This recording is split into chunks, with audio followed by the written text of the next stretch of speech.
आशा करता हूँ आप सब बहुत अच्छे होंगे। मेरा नाम है सिद्धांत अग्निहोत्री। स्टडी ग्लोस पे आपका बहुत बहुत स्वागत है। दोस्तों, ये इंडियन एक्सप्रेस की खबर है। इंडियन एक्सप्रेस आप ज़रूर पढ़ा करिए। मैं जब भी सुबह उठता हूँ, मैंने तो सारे पेपर सब्सक्राइब करके रखे हुए हैं। इकोनॉमिक्स हो गया, मतलब इकोनॉमिक टाइम्स हो गया, इंडियन एक्सप्रेस हो गया, द हिंदू के मैं आर्टिकल्स पढ़ता हूँ, द हिंदू का पूरा पेपर नहीं पढ़ता हूँ। लेकिन अभी मुझे इंडियन एक्सप्रेस बहुत अच्छा लग रहा है। फिर उसके बाद हाँ, इकोनॉमिस्ट मैगजीन आप ज़रूर पढ़ा करिए, वो इकोनॉमिक के लिए बहुत बढ़िया है। नेचर बहुत अच्छी है। मतलब बहुत सारे मैगजीन्स और पेपर्स हैं जो आपको पढ़ने चाहिए, लेकिन आप इंडियन एक्सप्रेस जरूर पढ़ा करें। इसमें पॉलिटिक्स जो एग्जाम की तैयारी कर रहे हैं, मसाला खबरें को छोड़ दें, बाकी आर्टिकल्स और एक्सप्लेन्ड सेक्शन बहुत ही बेहतरीन होता है। तो आप जरूर इस पेपर पे चाहिए। तो आज हम बात करेंगे भारत के सर्विस सेक्टर की। देखो, आत्मनिर्भर भारत, हमको सेल्फ रिलायंट बनना है। बिल्कुल सही बात है। 20,000 करोड़ का 20 लाख करोड़ का पैकेज भी लॉन्च कर दिया था, आपको याद ही होगा। लेकिन एक्चुअली में उसकी कीमत बहुत कम थी, क्योंकि आरबीआई एंड ऑल सब अगर आप हटा दें तो वो ज़्यादा नहीं थी, वो 5-6 लाख करोड़ से ज़्यादा नहीं थी। लेकिन वो जो पैकेज था, वो बेसिकली आपके मैन्युफैक्चरिंग सेक्टर और एमएसएमईज के लिए ज़्यादा फोकस किया गया था। एमएसएमई हो गया, मैन्युफैक्चरिंग सेक्टर हो गया, इंडस्ट्रीज हो गई, उद्योगों को उठाने के लिए, ताकि हम उसको स्टिमुलस दे सके। सर्विस सेक्टर के लिए यहाँ पे कुछ नहीं था। तो अभी सर्विस सेक्टर को अटेंशन की जरूरत है। देखिए, भारत की अगर इकोनॉमी की बात करें ना, तो भारत की इकोनॉमी आपको पता ही है। एक है हमारा कृषि क्षेत्र। अब हमारी आधे से ज्यादा जनता, 50% हमारा कृषि क्षेत्र में है, लेकिन इसका आउटपुट जो है वो 16 से 17% के बीच में रहता है। बहुत कम है आउटपुट। ठीक है, उसके बहुत सारे रीजन है, फिलहाल हम उसमें नहीं जाएंगे। दूसरा हमारा मैन्युफैक्चरिंग सेक्टर है। इसका भी आउटपुट जो है, मतलब मैन्युफैक्चरिंग और इंडस्ट्रीज, 17 से 18% के बीच में रहता है। ये हमारा प्राइमरी सेक्टर है। ये हमारा सेकेंडरी सेक्टर है मैन्युफैक्चरिंग वाला। प्राइमरी सेक्टर वो होते हैं जो नेचर पे डिपेंड करते हैं, जैसे एग्रीकल्चर नेचर पे डिपेंड है ना। ठीक है, और फिशरीज हो गया, बहुत सारे इसमें आ जाते हैं। ठीक है, सब एग्रीकल्चर में ही आ जाएंगे। और एग्रीकल्चर से आपका मैन्युफैक्चरिंग, तो ये हो गया सेकेंडरी। ठीक है, और देन आपका आता है टर्जरी, जिसमें आपका सर्विस सेक्टर है। सर्विस सेक्टर में बहुत कम लोग, आई थिंक 16 से 17% ही है यहाँ पे, और भी कम है शायद। अब मैं थोड़ा सा भूल गया हूं, लेकिन इसका जो आउटपुट है वो 64 से 65% है इंडिया की इकोनॉमी में। तो आप देख सकते हैं कि सर्विस सेक्टर में अगर आप आईटी इंडस्ट्रीज की बात करें तो खाली 30 लाख भारतीय हैं, लेकिन उसके बावजूद 64 से 65% इसका इंडिया में कंट्रीब्यूशन है, इंडिया की जीडीपी में। तो सर्विस सेक्टर ने भारत की इकोनॉमी को अपने कंधे पर उठा रखा है। अब अभी पैंडेमिक के दौरान सर्विस सेक्टर को बिल्कुल इग्नोर किया गया है। तो सरकार से यही उम्मीद की जा रही है कि सर्विस सेक्टर को उठाओ। इसमें इनफॉर्मल सर्विस सेक्टर भी आता है, तो सर्विस सेक्टर को उठाओ, इसके लिए कुछ काम करो। तो ये न्यूज इस पे है। तो चलिए आगे बढ़ते हैं। ट्विटर पे मैं आ गया हूं, आप मुझे फॉलो कर सकते हैं। ये रही मेरी आईडी। साथ ही साथ ये हमारा टेलीग्राम चैनल, यहाँ पे आपको पीडीएफ मिल जाएगी। तो देखिए, अभी तो प्रॉब्लम बहुत ज्यादा है। अब मैंने ये तो आपको बता ही दिया कि सर्विस सेक्टर बहुत ज्यादा इंपॉर्टेंट है। देखिए, अभी क्या हुआ है कि अगर वैसे तो अगर आप ट्रेंड्स देखें तो सर्विस सेक्टर बड़ा ही है।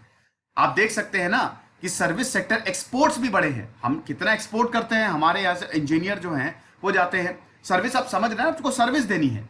सर्विस जैसे आप होटल में गए, होटल वाला को सर्विस दे रहे हैं, तो वो सर्विस सेक्टर हो गया। आईटी सर्विस सेक्टर हो गया, वो सर्विस दे रहे हैं बेसिकली।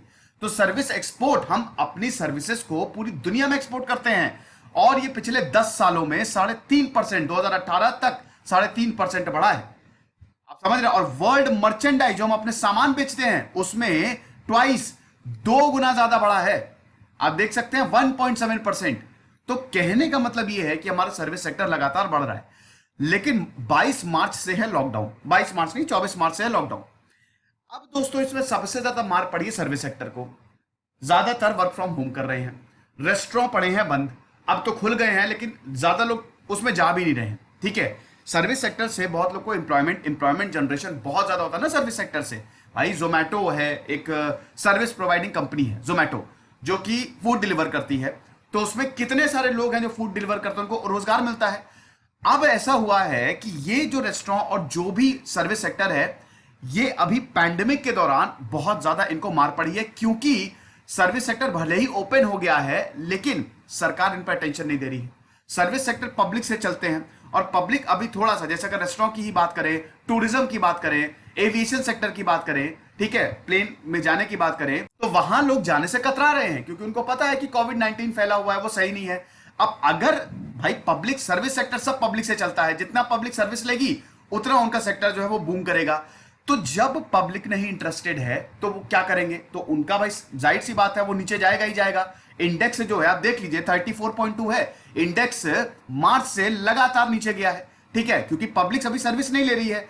ऐसे में सरकार की तरफ ये लोग उम्मीद लगाए बैठे हुए हैं कि सरकार हमारी मदद करेगी, लेकिन अभी तक सरकार ने एज सच कोई मदद नहीं की है। अब आपको पता ही है कि इस बार हम नेगेटिव, हमारी ग्रोथ जो है वो नेगेटिव ही है लगातार। कोविड 19 जब से फैला हुआ है, इससे पहले ही आपको पता ही है कि हमारी ग्रोथ नेगेटिव, मतलब अगर हम बात करते हैं तो क्वार्टर वाइज हमारी ग्रोथ में डिप आया था, है ना। स्लो डाउन तो इकोनॉमी में था ही ना, ये तो पिछले साल से चल रहा है। अक्टूबर से जैसे ही मारुति सेल्स की, पहले ऑटोमोबाइल सेक्टर में आया था स्लो डाउन, और अब जो है अब तो हम सीधा नेगेटिव जाते जा रहे हैं। अब कोशिश यही है कि जल्दी से वी शेप रिकवरी हो, लेकिन अभी ऐसा हो रहा है, धीमे धीमे होगा। जैसे जैसे इकोनॉमी खुलेगी वैसे वैसे हमारी इकोनॉमी पटरी पे आएगी, है ना। लेकिन यहां पे सर्विस सेक्टर को उठाना बहुत ज्यादा जरूरी है, क्योंकि सर्विस सेक्टर हमारी इकोनॉमी को बहुत जल्दी पटरी पे लेके आएगा, समझ गए। अब देखिए हम क्या कर सकते हैं। सबसे पहले तो प्रॉब्लम्स आप देखिए कि कितनी प्रॉब्लम्स। अब इसमें देखिए सर्विस सेक्टर में आपका टूरिज्म आ गया, टूरिज्म पड़ा है बंद। एविएशन सेक्टर आपको पता है कि अभी इंडिगो ने अपने कर्मचारियों को निकाला और ऊपर से 50% एफिशिएंसी से काम कर रहे हैं। और मतलब एविएशन सेक्टर में भी काफी ज्यादा खर्चा होता है ना, फ्यूल का खर्चा और सर्विसेज का खर्चा। पब्लिक इतनी जा नहीं रही है, इतना ट्रैवल कर नहीं रही है, तो बहुत मुश्किल हो रही है यहाँ पे। Shipping, again space to call centers, यहां ये जितने भी हैं डिलीवरी सर्विसेज, ये जितने भी सर्विस सेक्टर हैं, ये एक्चुअली में ये जो एक्टिविटीज है बहुत ज्यादा मार पड़ी है। ये जो पूरा पैकेज था, ये 20 लाख करोड़, मतलब एक्चुअल में इसका जो कीमत थी वो 6 लाख करोड़ ही थी, वो सब गया मैन्युफैक्चरिंग सेक्टर को। तो ये क्या करेंगे, ठीक है। अब सर्विस सेक्टर मैंने अभी बताया आपको एम्प्लॉयमेंट भी बहुत ज्यादा देता है, अब वहां से लोगों को निकाला जा रहा है, छटनी हो रही है। सरकार को करना चाहिए सबसे पहले तो, सरकार को चलो ठीक है इनको स्टिमुलस ना दे, रियायत दे दे, वैट इसको काटो, ठीक है, टैक्स में कटौती करो। 0 से 30% एविएशन वैट लगता है ना, 0 से 30% एविएशन फ्यूल में। अब सोचिए अगर ये टैक्स हटा दे तो 20 से 30% तो टैक्स में ही बचत हो जाएगी। मतलब जो टैक्स अगर सरकार घटाएगी वो पैसा बचेगा, सर्विस सेक्टर को हेल्प होगी। जीएसटी हॉलीडेज तुरंत इसके प्रोविजन बनाए जाए। कंपनसेट, जिनको निकाला गया है उनको कंपनसेट करे, जो वर्कर्स अंडर डिस्ट्रेस है उनको कंपनसेट करे, उनको यहां पे वेजेस दे, या कोई भी ऐसी स्कीम लेके आए, ठीक है। वर्किंग कैपिटल क्रेडिट हो, मतलब एक तरीके से पैसे से मदद करे, टैक्स में कटौती करे, अगर सरकार सर्विस सेक्टर के लिए स्टिमुलस नहीं ला रही है, समझ गए। साथ ही साथ अभी एक और डिसीजन आया है कि सरकार है ना, देखिए पहले अभी मैंने आपको बताया कि हमारा एक्सपोर्ट बहुत बड़ा है। अब एक्सपोर्ट पे सरकार इंसेंटिव दिया करती थी, तो सरकार जो है वो इंसेंटिव दिया करती थी, लेकिन अब इस इंसेंटिव को भी खत्म किया जा रहा है, क्योंकि हमको WTO के नॉर्म से चलना है। तो ये और ज्यादा एक्सपोर्टर्स को हर्ट करेगा जो सर्विसेज देते हैं। तो आगे देखेंगे दोस्तों क्या होता है। फिलहाल service sector needs urgent attention of our government. खुश रहिए, पढ़ते रहिए। दिस इज सिद्धांत अग्निहोत्री साइनिंग ऑफ।